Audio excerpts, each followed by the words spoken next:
Hi everyone, and welcome to another episode of OMG WAT DAT COVID edition. For those of you watching, I'm here with Skyler and Carolyn of Hawaiian Hauntings. We'll be joining them on a tour of Waikiki. So get ready while we get set, and I will see you once we start. Alright. Alright. So I'd say let's get started. Okay. Well, everybody, thank you so much, first of all, for joining us here in our very first... Okay, you need lights. I do. It's too dark. Right over here. Haunted Waikiki tour. Haunted Waikiki historical tour. We are right now on Seaside Avenue. That flanks the alot canal, and I wanted us to start here because the alot is really sort of the point where ancient Hawaii ends in Waikiki and then modern Waikiki ends. This canal, if you're not from Oahu, from Hawaii, was built in 1928.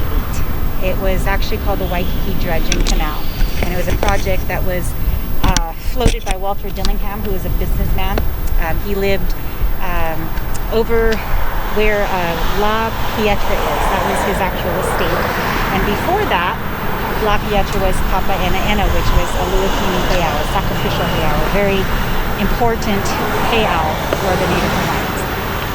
And that is at the very far end of Papiolani, just like kind of on the slopes of Diamond Head, if you will. And at some point in the future, we will definitely go there because there's a lot of mana, there's a lot of spirit. Yeah, the archery range area is pretty real. Yes, very real, very real. So the alot here is 2 miles long, and at the deepest point, it's only 5 meters deep. There is a lot of fish here, but you don't want to fish. Well, you can if you want to, but you don't want to eat the fish. It's mostly tilapia. Unlike most canals, man-made canals, Talking about tilapia. this actually is carved out of coral. And what did they do with all the coral? They actually took it and they moved it over to fill in what is now Fort DeRussy, because Fort DeRussy was 2 huge fish ponds, or locals. And when we go to Fort DeRussy, we'll talk a little bit about some stories that I have over there, personal stories, and also stories I've heard through different tours and such. But that area is very, very spiritual too, with a lot of just layers of history, if you will. So I wanted to start here also because Seaside Avenue leads all the way. If you go up Seaside Avenue, it leads to the Royal Hawaiian Hotel, which is the second oldest hotel in Waikiki that still stands. It's the Pink Hotel, the big Pink Hotel. And before it was the Royal Hawaiian Hotel, it was called the Waikiki Seaside Hotel. And that hotel employed a man by the name of Miles Fukunaga. And Miles Fukunaga was a young Japanese immigrant, son of a young Japanese immigrant family, who was very poor. He worked 80 hours a week in their kitchen, and he was very frustrated because his family was going to be evicted from their home. And so he had a lot of rage, a lot of anger and resentment, and he directed it towards a man by the name of Jameson, who was a local banker and who controlled the paperwork really for the house that they lived in. Miles Fukunaga designed a plan to kidnap Jameson's son, Gil Jameson, Georgie, as they called him, and he did. Georgie went to Punahou School. He was a student there. He was 10 years old, and he ended up getting kidnapped in such a way as Fukunaga went there and pretended he was like a hospital orderly, and he pretended to be sent on a mission to get Georgie to take him to the hospital where his mother was in an accident, quote unquote. So Punahou School released Georgie to Miles Fukunaga, and Miles Fukunaga took him to this area right here, and he ended up killing him by hitting him on the head with a steel chisel. And he hid his body in a glen. And back in those days, the canal was newly built, because this was in 1928. It was just built, but there's all this foliage, right? none of this sidewalk situation here right now, but like lots and lots of foliage. And he hid his body there, and that's where his body was eventually found. And so this area is very much an area where many people have felt a presence, or different types of presences. And, you know, who's to say? It could be the ghost of the little boy Gil. Miles Fukunaga ended up, of course, being arrested and tried, and he was executed for his crime. But this is a very notorious area because of that very notorious crime.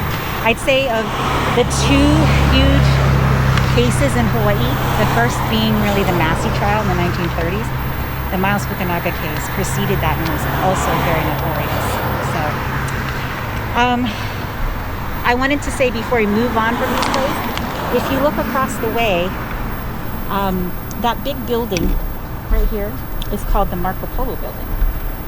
And I don't know if you all remember about 3 years ago, right? July 2017, there was a fire in the midsection of the Marco Polo, right? The one where everybody's now trying to get the building the sprinklers, up to go, that fire set a precedence for all buildings forevermore of 74 feet and higher to be outfitted with sprinkler systems, new fire alarm systems and such. But the midsection of Marco Polo, a few of the units were set afire. I don't recall why, but I do know that there was a man who died and a dog. 3 people who died. And that was a very crazy day. I distinctly remember it because this whole boulevard was packed, car to car, right? And all we could do was watch this huge flame engulfing this building. I mean, it was like we couldn't go anywhere. It was crazy. The Marco Polo building, every time I walk by here, I think of that day.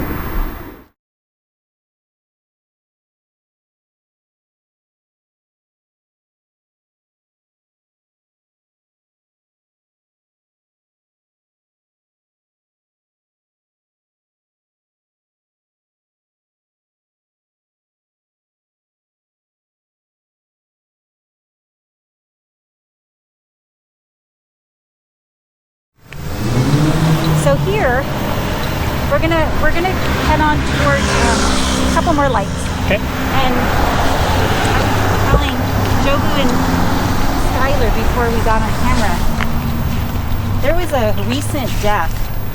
I'm gonna say it was like a year and a half ago now, right? Was it that long ago? Or maybe even less than that. It was very recent. It was recent. Yeah, it's... I'm trying to remember now. Was it in 2020? No. 2019? It had to be in 2019, but earlier. There was a woman, I won't say her name, but she was not from here. She was a visitor from, I want to say someplace in the Midwest. And her body was found just on the other side of the bridge. There's a Kalakala Bridge, right? Or the Oh, really? Bridge. I don't remember that. Yeah, she was bound. She was found bound, shackled, right, with zip ties. And at first, you know, the police thought, okay, this is a homicide because what else would she be doing in the alawai zip tied? But after some further investigation, they discovered, mainly because she left a suicide note, that it was a suicide. And it's crazy because the synchronicity of it was strange. Anytime I hear about suicides or deaths in Waikiki, because I run a hotel, I always cross-reference the name if I can find it to my database to see if it's a guest. Because I've had a couple of guests, unfortunately, who have been victims of deaths, drownings, nothing, no murders, thankfully. Knock on wood, I hope I never have to deal with that. But a couple of drownings. So the first thing I did was I tried to find out if she was a guest of ours. And she was a registered, she had a reservation with us, but she never showed up for it. And she ended up actually showing up to another hotel, which was a building I used to manage. So that was also a synchronicity. And she did stay there. She stayed there for like 10 or 11 days, I think. And that's where she was staying when she checked out. And then she committed suicide. And her body was found just on the other side of the bridge.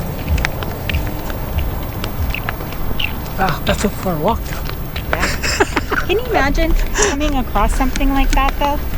Yeah, that'd be a horrible sight to see, finding someone in that condition. It's terrible. I was told this by a very, very famous storyteller of Mo'olelo here in Hawaii. His name's Uncle Joe Recker.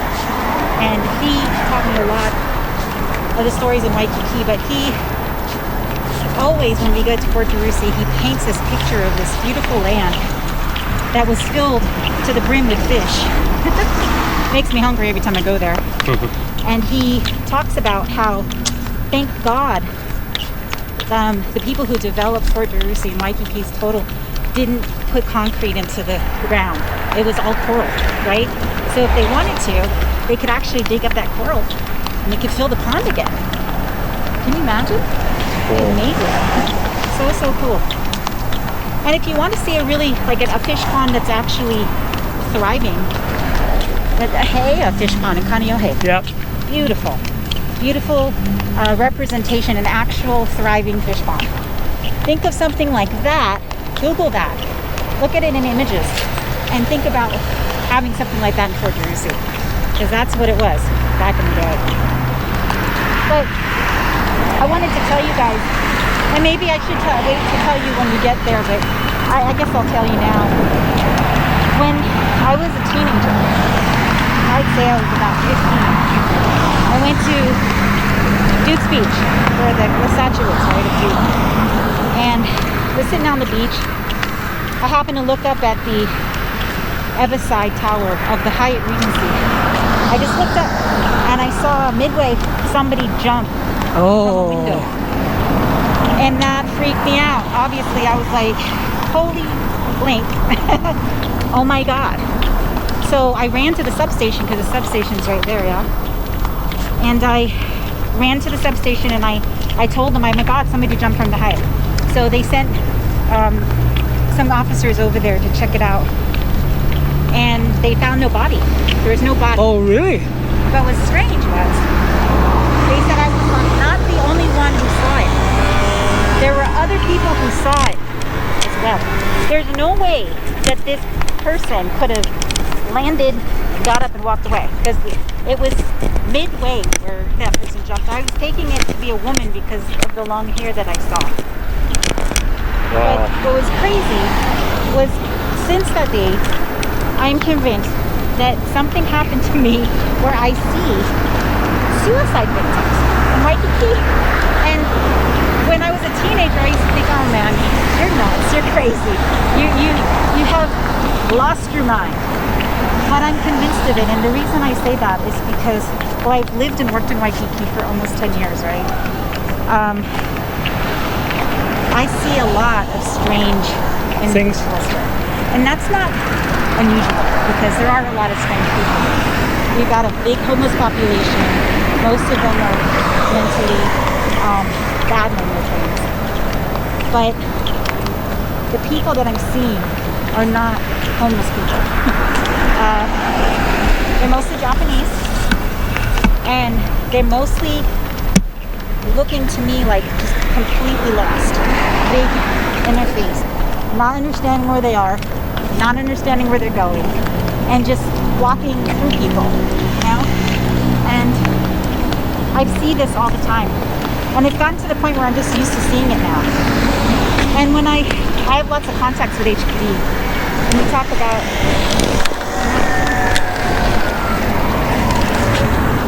different a lot. I've been told there's like 5 suicides a day in Waikiki. Can you imagine? Certainly not during these times. I hope not, because there's not that many people. But on any given busy Waikiki day or night, there's 5 suicides, and they're mostly jumping. So we're here now, right at the edge of Port DeRussy, and it's dark, so you can't really see what we're seeing, but there's a huge parking structure. Is that here? This is the parking structure. That parking structure here. And this is where the fish pond once was. Oh, okay. This whole entire area is filled with fish. Is there any significance with the pohaku that rings this field? I personally don't know, but it's the kind of pohaku that looks like it has a history, right? Yeah. It definitely doesn't look like Disneyland style. It looks like it came from someplace. Like it had a home and it was taken and put into a different place, don't you think? Yeah, that's the only reason why I asked, because it looks like there's history there. Yeah. Well, you know, we're coming up to the part of Fort DeRussy where I have a story, personal story. And it's weird. The synchronicity of it is very strange because one of our members had mentioned that when he was here vacationing, I think it was, he was swimming off of Fort DeRussy. And as he was looking back onto the beach, he saw two different ancient Hawaiian warriors. One who looked like he was of some rank, high rank, and another one who looked like he was guarding him. And when I read that story, it brought to mind, and it made me remember of my dad telling me his story of this area. My dad, after he retired from the Navy 22 years, he got a federal job as a security guard for this entire area. And he had a partner, of course, that he used to walk around with. And the partner told him this ghost story that I'm about to share with you. So, and we're a little bit further away from where it actually happened, but there's a second parking lot in Fort DeRussy that is closer to the Trump International Plaza, right? Just on the other end of Fort DeRussy. And that parking lot was where he saw something very strange. Apparently, it was a very windy night, super windy, and my dad's partner was walking by himself to his car, which is parked in that lot. And then, all of a sudden, the wind stopped. It just stopped, 100%. And he saw under a spotlight a man wearing what? Is it called a polo? The piece that covers your groin area. I can't remember the actual. Not a loincloth? Like a Hawaiian loincloth. I'm Joe sorry. might know. I don't know offhand, but I know what you're talking about. I can't remember. So please help me if you do remember that. But he was wearing that and a gourd helmet, and he was carrying a spear. Oh. And he was standing like a sentry, squared off shoulders, very tall man. My dad's partner said he was easily 6'5" or 6'6". And he was naked, but for that like loincloth. Yeah, Kapu warrior. Yeah. And he was underneath that light, and he stared at my dad's partner, stared him down. And my dad's partner, who is holy, by the way, but married to a Hawaiian woman, he knew if he ever came across something like that, he had to get on the ground, right? Prostrate himself. He didn't take his clothes off. Did he pee on himself? I don't think he did, because my dad would have definitely told me that detail. Oh, malo? A malo. Malo, yes, that's it. And he laid on the ground and for some time until the wind started blowing again. And he knew that he could get up. And when he got up, that warrior was gone. So when I heard that story, and I'm getting myself chicken skin. Look at my chicken skin. Can you see the chicken skin? And my hairy arms. It just reminded me of that, because there are many people who have those stories about this area. Isn't that interesting? Yeah.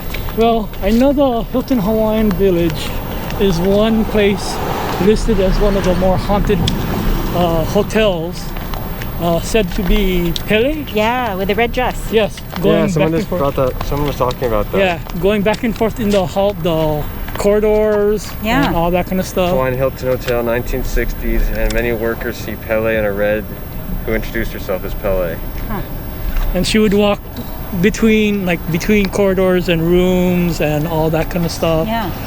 Also, the beach fronting the Halekoa is supposedly haunted also. Ah. But what is that, Queens Beach here right in front of the Halekoa?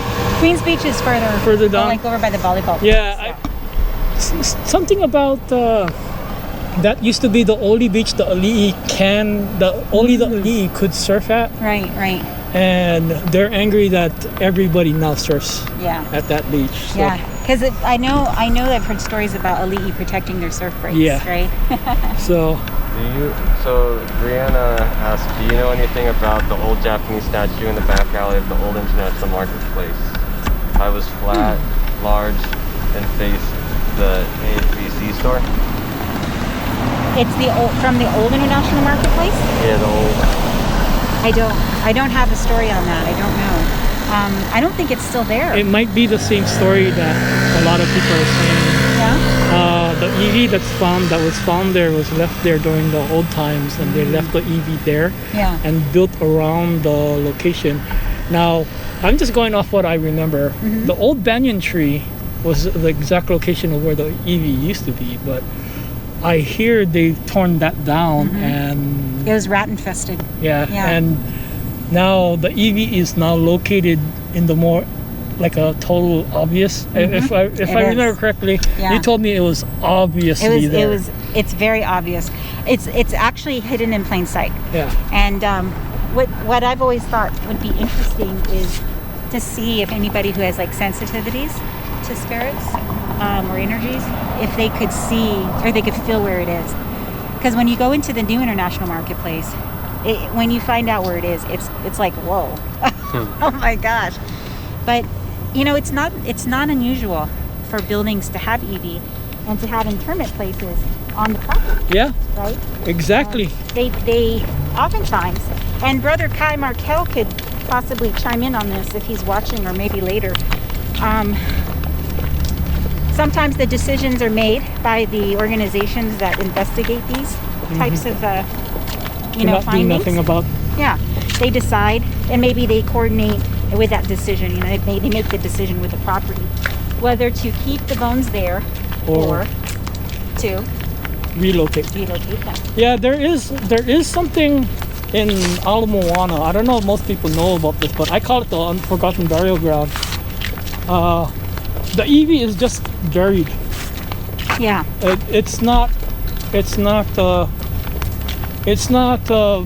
It's been blessed and all that kind of thing, but there's no name to the burial ground, no nothing. It's basically, based on what I heard, is when they were building that building, somebody chose not to do nothing about it. So in order for the construction to carry on forward, the bones were interned into a location. All of the bones of that location was interned in one spot. Yeah. And I call it the forgotten burial ground, but a lot of people don't even know that's what that is. So It's so interesting because when you know, in ancient Hawaiian culture, rocks, pohaku, they have life, right? They have yes, spirit. yep, And remember, as I was talking earlier, the Alawai Canal was dredged, and all of that coral was taken up and leveled into the ground here. And coral's rock. And imagine all that spirit that's been sort of uplifted and discombobulated and spread around. It has a lot. It reminds me a lot of Kaneohe Marine Corps Base. You know how they a lot of the expanded that. sand, right, that the EV was buried in over by the golf course You're good. was like redistributed into concrete, which was laid all over the base. And now we have, how many of our Hawaiian Hauntings members have talked about ghostly activity on the Marine Corps base? And we shouldn't be surprised, because with bones being mixed in the sand and the sand being mixed in the concrete and concrete being laid on the road and being made into house foundations, of course you're going to have hauntings. Of course you're going to have activity. You know, we're kind of far away from what another place I wanted to talk about, which had a story. It has a story about a You know, you Hawaiian could warrior. stop anytime, right? You don't have to keep, we can do it free. we don't need to keep moving around. I'm just so used to like walking and talking. I've done this for. Because I'm We're doubtful. 55 minutes into it too. Okay. So. Yeah, I'm Okay. doubtful the cops are gonna go, what are you guys doing if we're just waiting for 5 minutes? Right. Worst case scenario. And I know all of them, so they won't. They'll probably like, Carolyn, what are you doing over No, here? I'm just gonna say not we're your doing place. ghost stories. Not your place. I wanted to talk to you guys about the Hawaii Prince Hotel. Oh, yes. Yes. That is an amazing place for spiritual activity. Yes, it is. Because who knows, people on the live, who knows about the history of Hawaii Prince Hotel? Tell me why it's haunted. You can't answer because you're on it. You're here. Anybody know?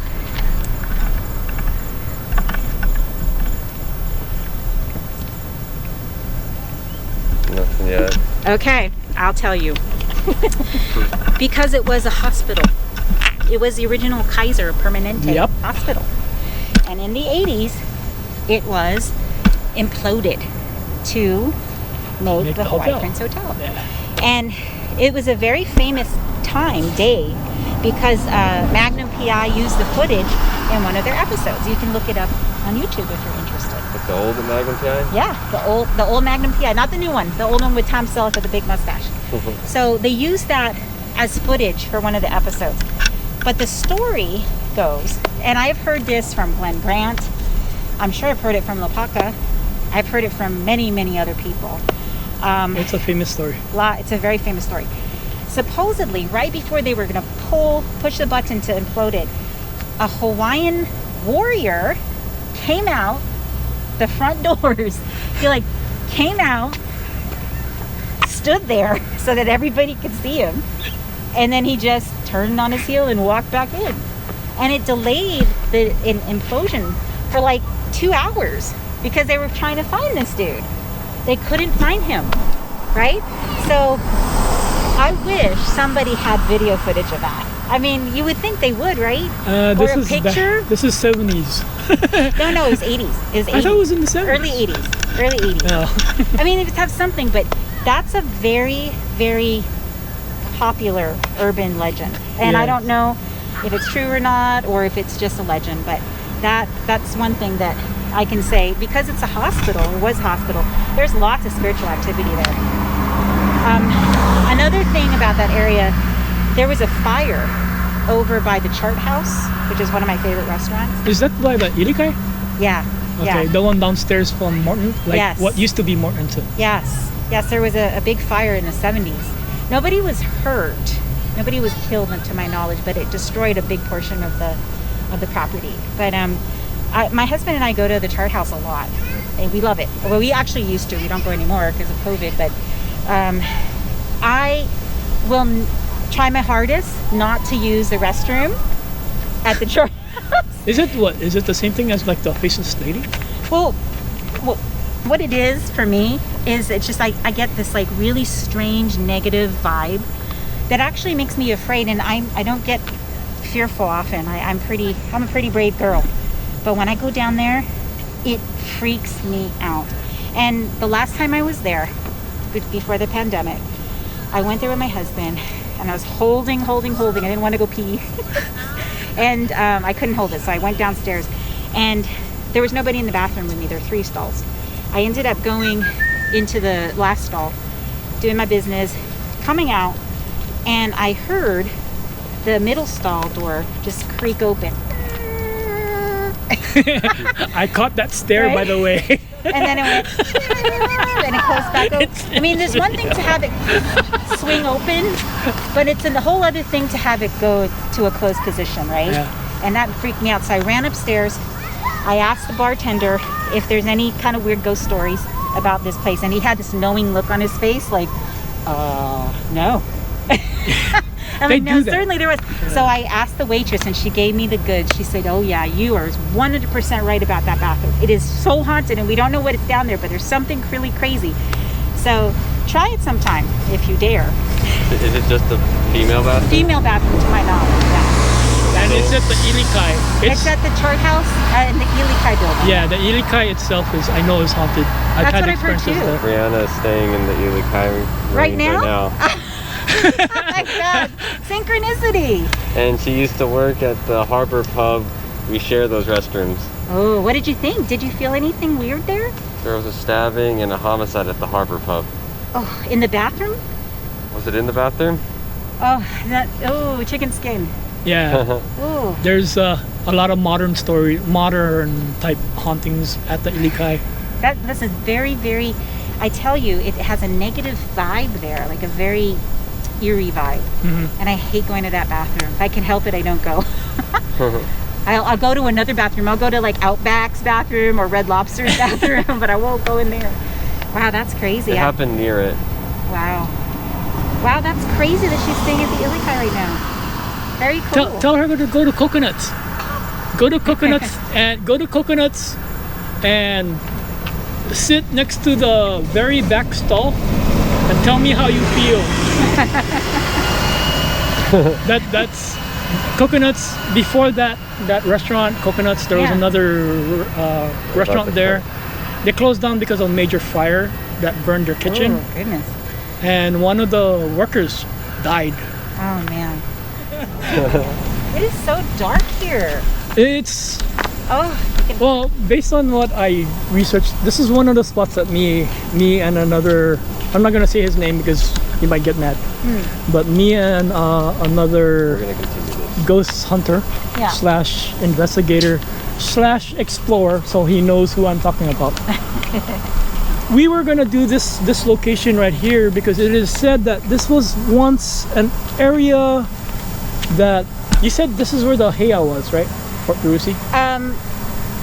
The heiau was over by the Royal Hawaiian area, but didn't Joe say there was another heiau also by here? Where did he say it? I think he said there's another heiau even. Because on the old maps there is what looks like a heiau. Kalapalani Beach. Kapilani. Kapilani, I don't know. Oh, that's the can't speak right now. Papa and Enna? no, there's another name for it. Near the Oh, near the natatorium. Yeah. Yes. Yeah. that one. Got it. That one was where they sacrificed 3 prisoners. That's what the measles, Oh, yeah. the bodies of the measles epidemic people were stored and all that got kind of it. stuff. But when we were here, we didn't experience anything. But we were told that here late at night, maybe around 1, 2, you are able to actually catch shadows and people who aren't there.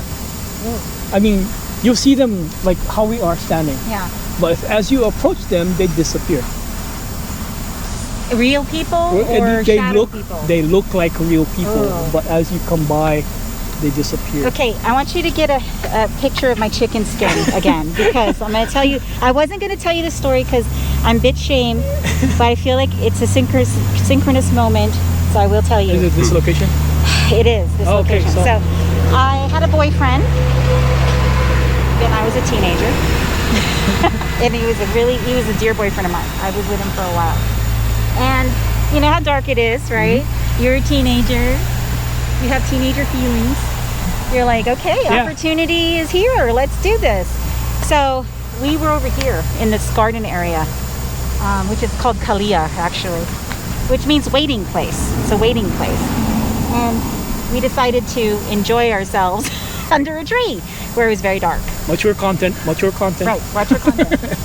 So I got distracted because I saw a face. Not at my level, not even here. It was in the tree.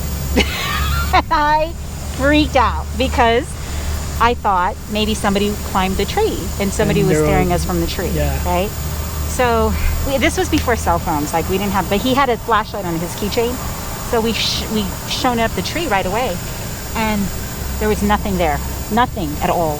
And there was no place that we would have heard it jump down and, we were so scared. like we ran out and we went to the car. And then I told my dad, which was a big mistake because my dad wasn't very happy with me. And he's like, are you crazy? Why are you going out here? There's all, not to mention the fact that there's like lots of homeless people here, but there's also like people that are not alive. And you're attracting activity.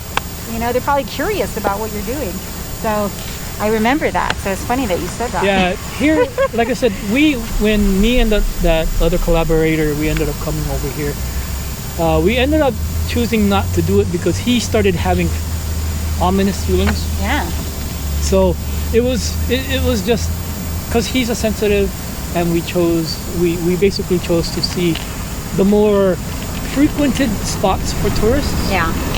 That's what our main goal was, seeing what was haunted in the frequented spots. Yeah. So that people can understand, you know, hey, you know, when you go out there, show some respect because you don't know. Maybe somebody be watching. Right. And we drove by on this road. We stopped further up and we got out of the car. And you know, the parking lot, instead of going into the parking lot, I just parked up. Yeah. Out there.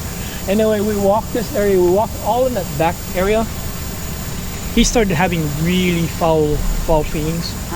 So, yeah. Then he told me of some of the stories that he heard from others, which is the one I told you where you'd see people that look like they're just standing there. Yeah. And they don't look like ghosts. Yeah.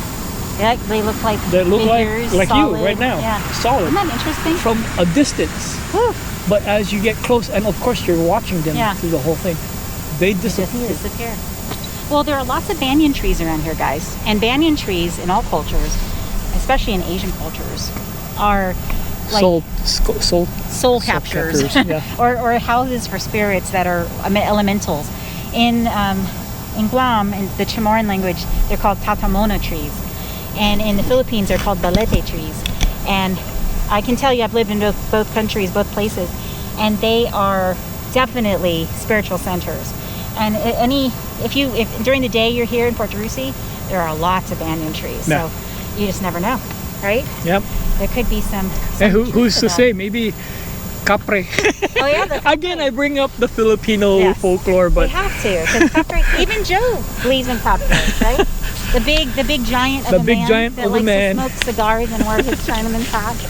Yeah, and he likes trees. He really likes trees. So this is the Moana. The Moana is the oldest hotel now in Waikiki. I used to do Uber. It is not the oldest hotel that ever was in Waikiki.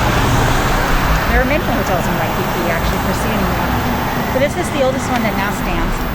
And you'll see, it's kind of hard to see maybe now, but the Moana was like just the main building. The wings, not there. One fucking Moana was just the main building. And in the lobby, which is lobby space, restaurant space in the back, was a beautiful veranda restaurant. There were rooms here in this lobby. And Mrs. Stanford, who was the wife of the founder of Stanford University in Upper California, she was murdered here in this hotel, I think the year after it opened. And speculation is that her secretary or her assistant poisoned her with arsenic, rat poison.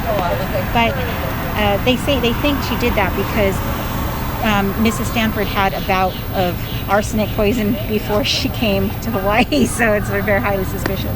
But she did die in the hotel, and it's her ghost that supposedly haunts this lower level here. She's seen a lot. But there's also there've been suicides here. It's not a very tall hotel, as you can see. Certainly the tower over here, which is the Owl River. This is Owl River, yeah? yes. Yeah, that's tall. But it's not one of the tallest hotels here. But there have been some suicides here too, in which people's ghosts have been seen. But it's very beautiful. It was built in 1907, 1908, I believe. And it looks like just a colonial, beautiful grand old lady is what it's called. This is the Princess Kaiulani. That's kind of a creepy sort of shot of the tree, yeah? Can you hear the birds? Yeah, that's the birds. Yeah. isn't that crazy? That's the. That's the. It's not a. It's not a pigeon. It's Is it a the. parrot? No, it's a shearwater, I think. Oh, interesting. It's definitely a different kind of bird. But Sounds like an evil laugh. it does. Yeah, it's right It there. sounds like a people laugh. There's my husband waving at it. But the Princess Kaiulani sits on what was Aina Hao, which was Princess Kaiulani's estate, ancestral estate. And it was 10 acres from the ocean to past the Alawai.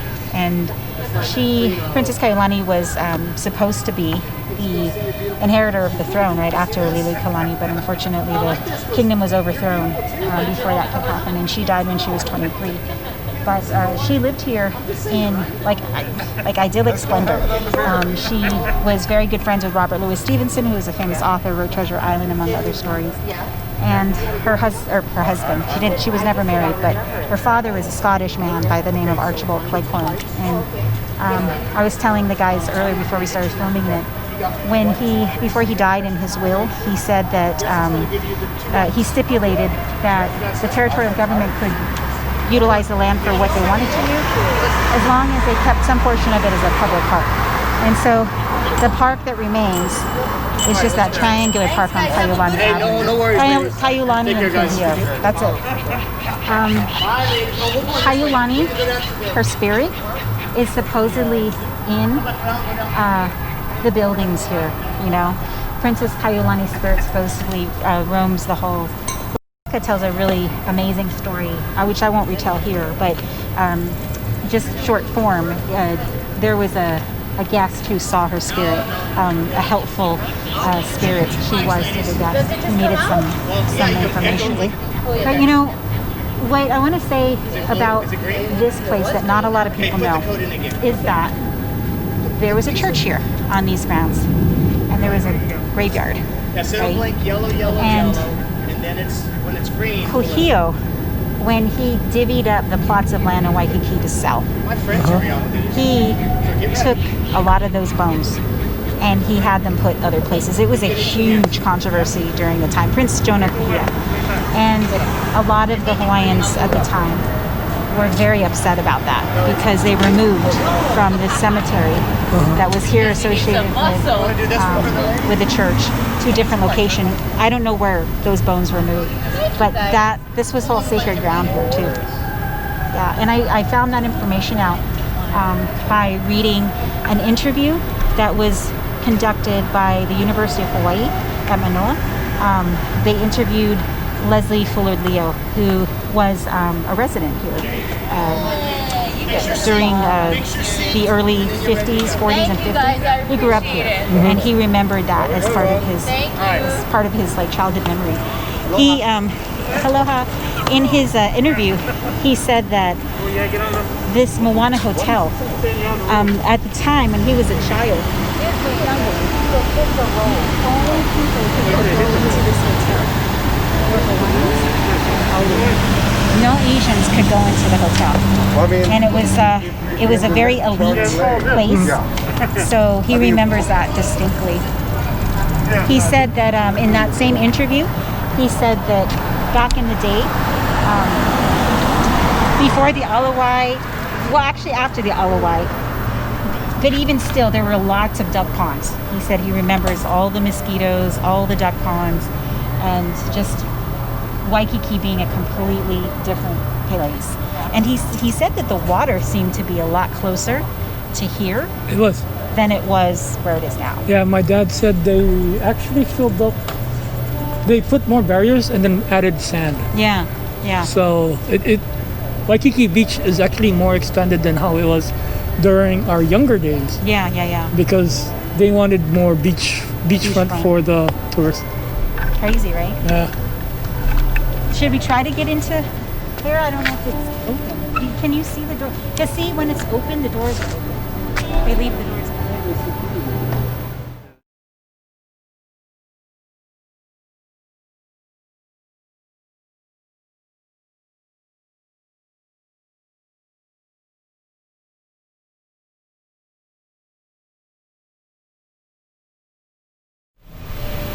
I guess I have to put a spotlight on it.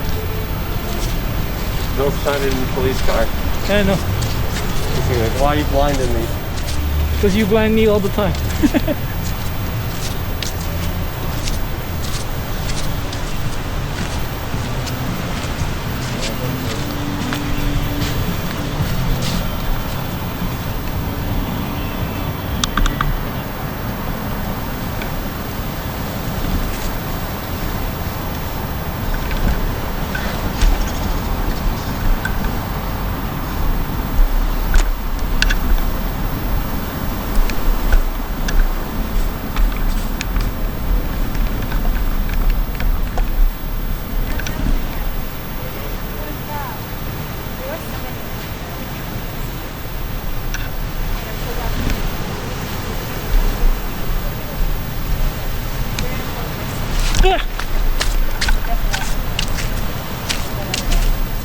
Okay, this is your story, Carolyn.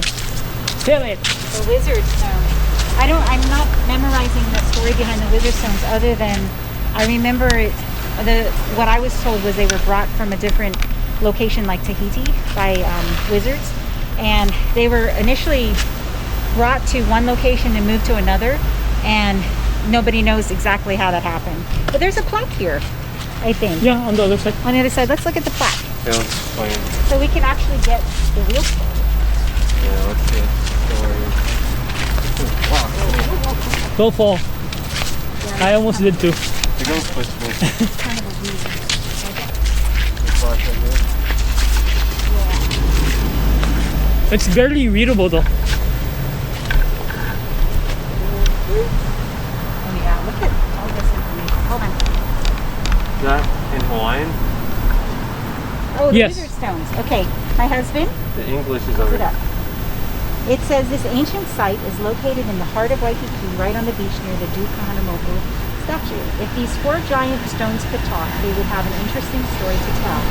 Also called the stones of life, or Napahaku, Ola, Kapaimahi, a kapuni, the wizard stones are said to contain the mana or power of four wizards who came to Oahu from Tahiti a long time ago, possibly around 400 AD.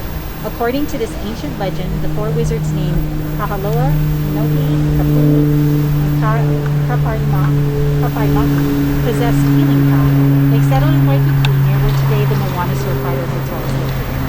They helped the island residents by relieving their aches and pains, and the word about these healers spread quickly on the island. The wizards told the people that they didn't intend to stay on the island. Their intention was to heal, teach, and share their knowledge before returning home. Before they left, they gave the people instructions to build a monument in memory of their visit. On a full moon night, thousands of islanders met on the hill behind the neighborhood of Kanuku, about 2 miles away from Waikiki Beach, to move 4 large stones, each weighing a ton or more, to the place where the wizards lived, as they had been instructed. Before the wizards left Hawaii, they told the people that they would endow these stones with their healing powers. Today, these 4 stones are still there for people to see. They have been moved onto a platform and fenced in to protect and preserve them. Many visitors come to see the wizards in Waikiki each day and bring a flower lei to honor these healing stones. So, There you have it. There you have it. you can't even touch them. It's good. I need Yeah. healing. People would vandal it. They would. They would. Isn't the stones must weigh so much, right? Goodness. It's a miracle that they could even bring them down this way. Menehune. Or in the Filipino culture, the Wende. That's I like. Do you remember that night that we were here and we took a picture by the beach and an incredible Olympic water and he won medals, Olympic medals, gold and silver for his team. And he was not only an athlete, but he was a shooter. And he's beloved. He's beloved in society. He's beloved. And he, this was his playground. This particular kind of exhibition where he really enjoyed